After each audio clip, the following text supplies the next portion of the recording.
inspires you.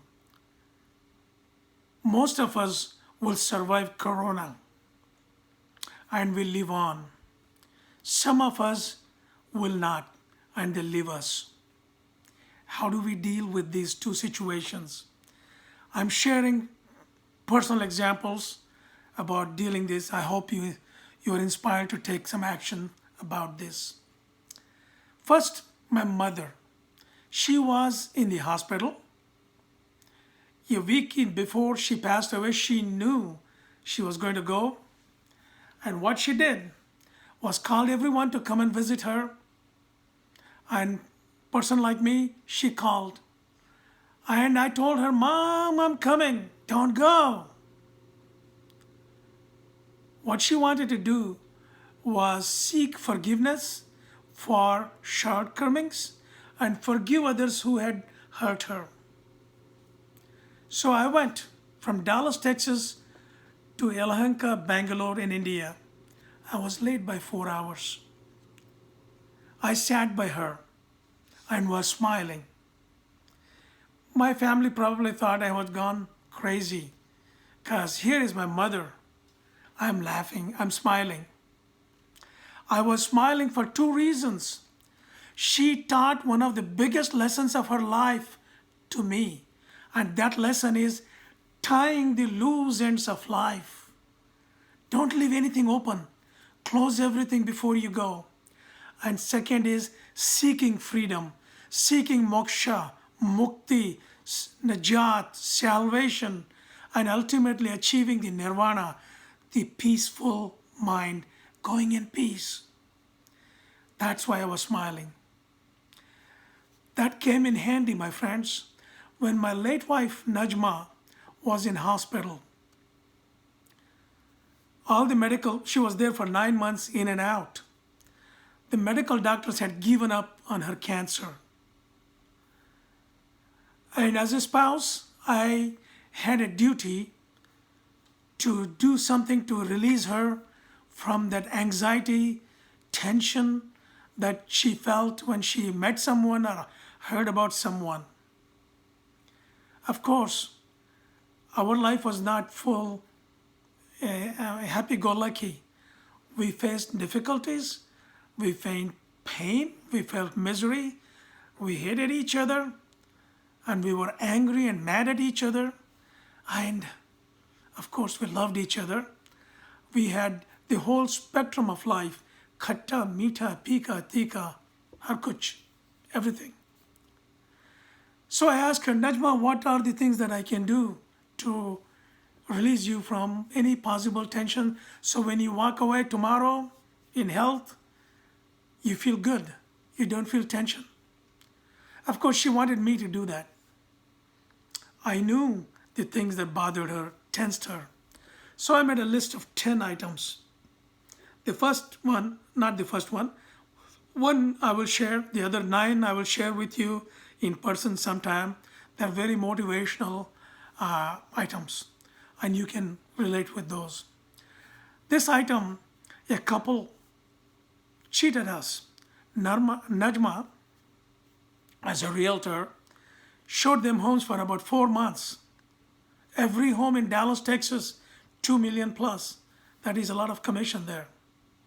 She not only showed the homes, but she taught him what to look for in a home, how a home is built well. She was familiar with the construction. This couple, after learning all that, 4 months later, go to another realtor because that other realtor was willing to share half of his commission with them. That was downright cheating. Shame on him. Najma was angry and said many, many things that anybody would say. Her blood was boiling. She couldn't contain herself. I was with her. What happened after that? Every social event we went to, every party we went to, as we walk in the home, she said, I got a headache, Mike, let's go back. I felt that several times. I wanted to know what that headache was. It was not a headache. The headache was inside that home. When we walked in, She saw that couple and she didn't want to be there because she knew she was going to get angry and say things to them. And it happened the other way. When we were inside, this couple would walk in and walk right back, take a hike. So we finished 9 items. After finishing the 10th item, 10th episode if you want to call it, I walked to Najma. I said, Najma, most of the things that we made a list are done. You are free now. When you wake up and feel good tomorrow morning and walk out, you don't feel the tension if you meet anyone that you felt tensions before. She was happy. The smile she gave me was the most beautiful smile, and I will cherish for my lifetime. For the last 12 years, that smile is there with me. So I said to her, Najma, I have made mistakes. And of course, I have made many mistakes. And I asked her forgiveness for my shortcomings without batting an eye. She said, I am sorry too. I have made the mistakes. What a perfect way to clean each other's slates and free each other up. Friends, the message that I'm about to share is very simply this. You have said any word, hurting word, angry word to your sister, brother, mother, father, family members, friends, customers, patients, clients if you are a consultant. It's time to seek forgiveness.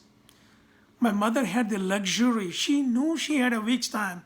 She was able to call everyone. You and I may not have that luxury, the time to call and clean the slate or free ourselves. You don't have much time. Tonight, today, now, pick up the phone. Call all those that you can imagine, think that have hurt. Forgive them. And those who have done harm to you, insulted you, made you angry, belittled you, made you feel little, forgive them too. Not for them, for you. You free yourselves. Friend, this one more message I want to add. This disease, Corona, has not spared anyone. Whether you are a Russian, Chinese, or American, a Muslim, Hindu, Jew, Christian, or anybody, it has not spared anyone. That is our common enemy. But there are a few more common enemies I want to share with you. That is anti-Semitism, Islamophobia, Hinduphobia, xenophobia, misogyny, homophobia. These are all the diseases that take away your joy from your daily living. Get rid of them. Free yourselves.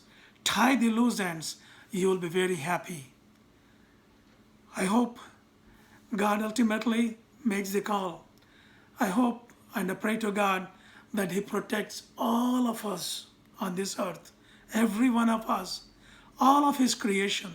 He protects us and saves us from these moozy disease and other illnesses, diseases, weaknesses like the one I counted. May God give you inspiration to do the right thing. Seek forgiveness, tie the loose ends, and forgive each one. God bless you. Amen.